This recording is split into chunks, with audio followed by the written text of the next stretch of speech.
UFO whistleblower David Grusch is not alone, and we now have confirmation from multiple congressional officials that they have been working with multiple UFO whistleblowers in Congress since at least 2019.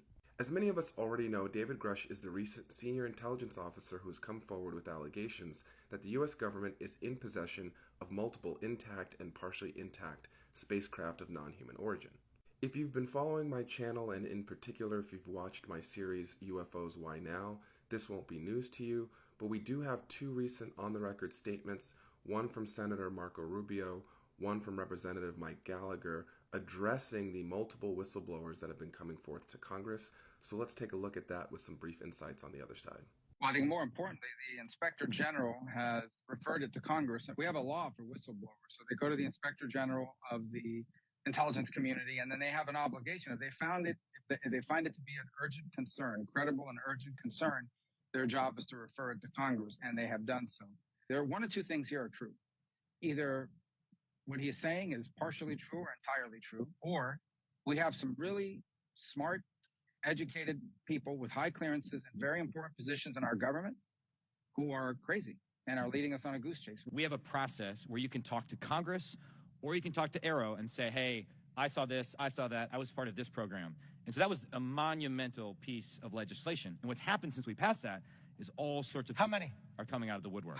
People who we entrusted to do some really important things for our country are saying some pretty incredible things that I think we have an obligation to take seriously and listen to. It is through the whistleblower process that people are contacting Congress and going through a debrief process where they're saying they've been part of this or that program. And we can't reveal the precise nature of what's been said, but we've had a variety of pretty intense conversations. How do you guys lay that? Sorry, people who have had firsthand knowledge, who claim to have firsthand knowledge of seeing this type of thing? That's or have firsthand knowledge or firsthand claims of certain things. Some are public figures. I will say I find most of these people at some point, or maybe even currently, have held very high clearances and high positions within our government.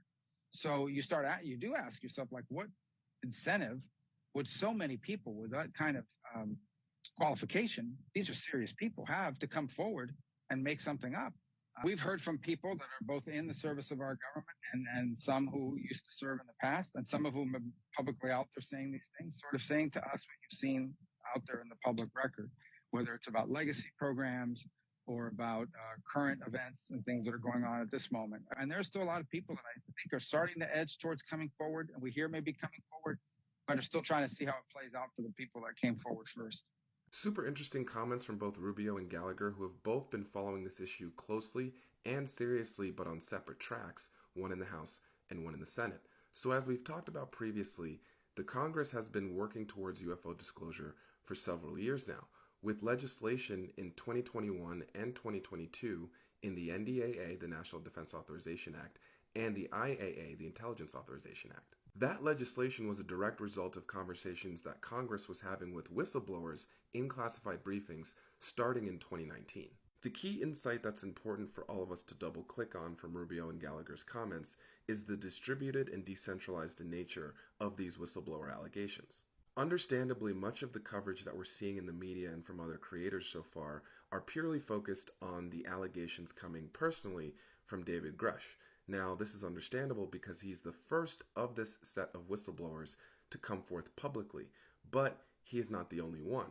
And not only is he not the only one, if you look at the past legislation that Congress has already created and the current legislation by way of the Schumer-Rounds Amendment that they are currently creating that will create a UFO disclosure board, none of that legislation is based on Grusch's allegations, which means Congress is making those determinations based on information they're getting from these other whistleblowers. This is funny because what we're seeing in the current media coverage and narrative on this issue misses the most salient and relevant point, which is that we are having multiple current and former high-ranking government officials that had no overlap, that come from different departments and different agencies, all coming forth to Congress with some version of the same story.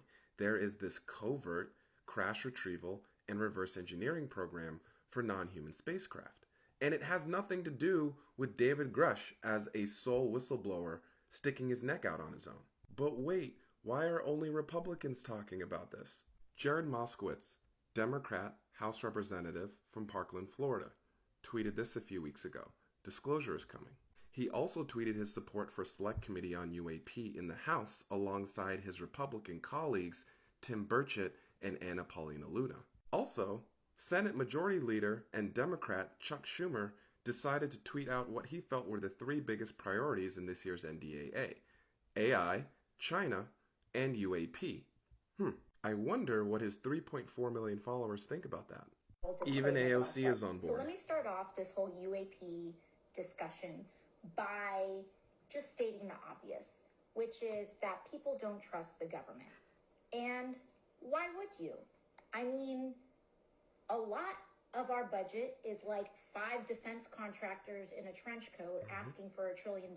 So, you know, when you don't have universal health care, but you spend $800 billion a year that can't pass an audit, I don't trust it either. That's why I sit on the oversight committee. No matter where you look on the political spectrum, far leftists, progressives, the right wing, establishment Democrats, establishment Republicans, there is consensus across the board of the seriousness of the issue.